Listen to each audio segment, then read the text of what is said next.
Penelitian kali ini kami lakukan di Desa Sebunga, Kecamatan Sajingan Besar, Kabupaten Sambas, Kalimantan Barat, sebagai pemenuhan syarat ujian akhir mata kuliah Ekonomi Regional dan Perbatasan. Saya, Aufia Khadila Ahmad, bersama rekan-rekan saya, Elvira Arta, Muhammad Pramodia Wardana, dan Kristoyo, akan melakukan penelitian tentang kondisi ekonomi perbatasan di Desa Sebunga.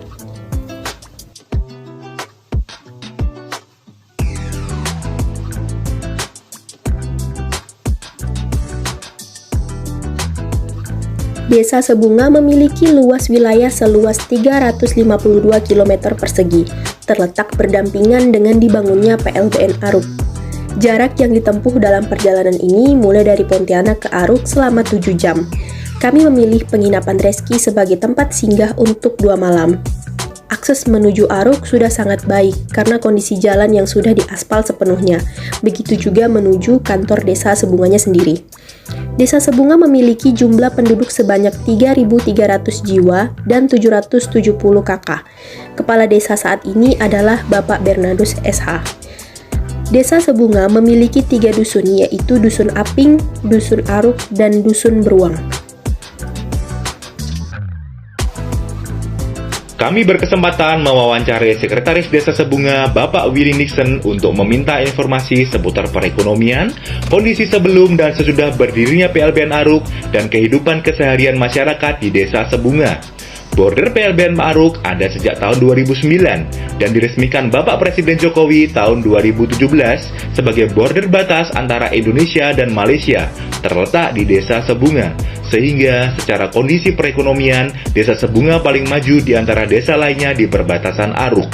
Menurut Sekdes Sebunga, pada era 90-an, kondisi ekonomi masa lalu cukup sulit, karena desa perbatasan seperti tidak mendapat perhatian dari pemerintah Indonesia. Warga-warga desa perbatasan yang sebagian besar bermata pencarian sebagai petani, memasarkan langsung hasil buminya seperti padi, karet, jagung, durian, lada, dan buah-buahan lainnya ke biawak Malaysia.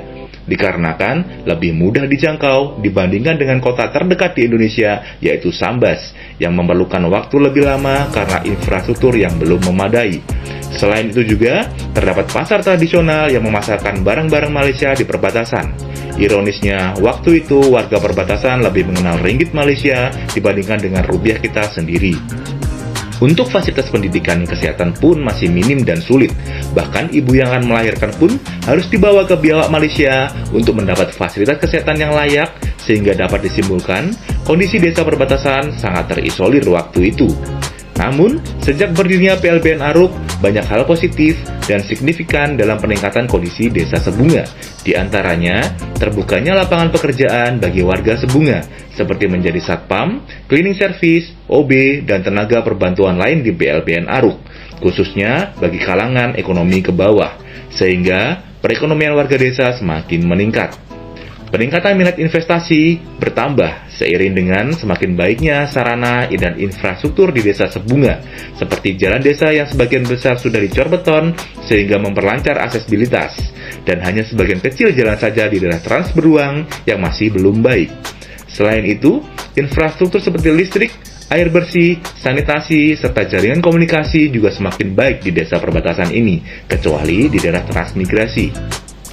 Perhatian pemerintah Indonesia pun semakin diarahkan ke desa-desa perbatasan, seperti dana desa yang semakin meningkat, bantuan berbagai program untuk masyarakat tidak mampu seperti BLT, PKH, dan BSU pun sudah mulai masuk sampai ke desa perbatasan. Untuk peningkatan fasilitas kesehatan, saat ini telah ada puskesmas, postu, polindes, dan layanan ambulan yang selalu tersedia. Dan untuk fasilitas pendidikan, di Desa Sebunga telah ada sekolah PAUD, TK, SD, dan SMP. Pada puncaknya, Desa Sebunga pada tahun 2019 telah ditetapkan menjadi desa mandiri dengan kategori fasilitas yang tergolong lengkap dibanding desa lainnya di perbatasan, seperti hotel, minimarket yang telah ada, dan berdirinya BUMDes milik Desa Sebunga yang bergerak di bidang transportasi untuk menuju border Malaysia dengan armada sejumlah 2 bis.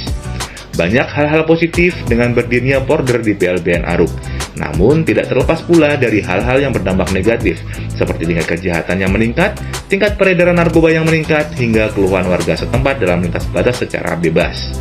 Bagaimanapun juga, dalam perkembangan suatu daerah, maka akan terdapat dampak yang menyertainya, seperti desa perbatasan di Sebunga.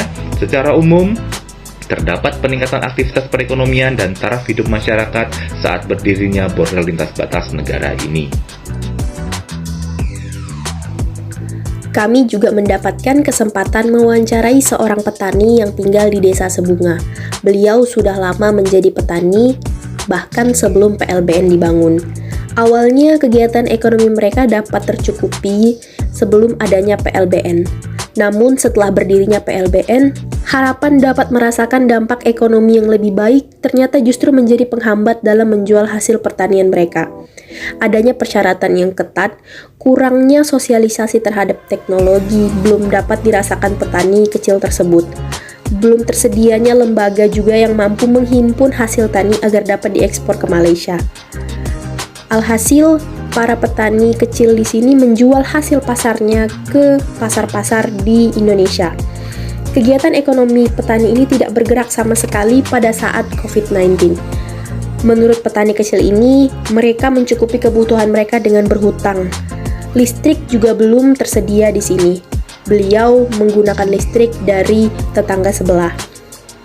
Dapat kita ketahui, pentingnya pemerataan dalam pembangunan di wilayah perbatasan guna terciptanya keseimbangan kehidupan, terutama bagi masyarakat yang masih buta terhadap teknologi di zaman ini. Kami juga berkesempatan untuk mewawancarai salah satu pedagang yang memiliki toko di kawasan perbatasan di Desa Sebunga yang letaknya tidak jauh dari PLBN Aruk.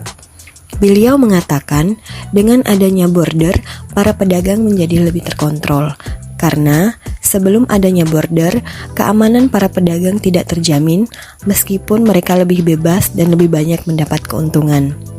Adanya pandemi COVID-19 juga berdampak kepada mereka sebagai pedagang karena perbelanjaan di daerah batas terhenti, sehingga mereka tidak dapat membeli barang-barang di Malaysia. Ketika COVID-19 mereda, pihak border baik dari pihak Indonesia maupun Malaysia berjanji untuk membuka kembali jalur perdagangan. Para pedagang menggunakan KILB, yaitu Kartu Identitas Lintas Barang, untuk berbelanja barang-barang di Malaysia.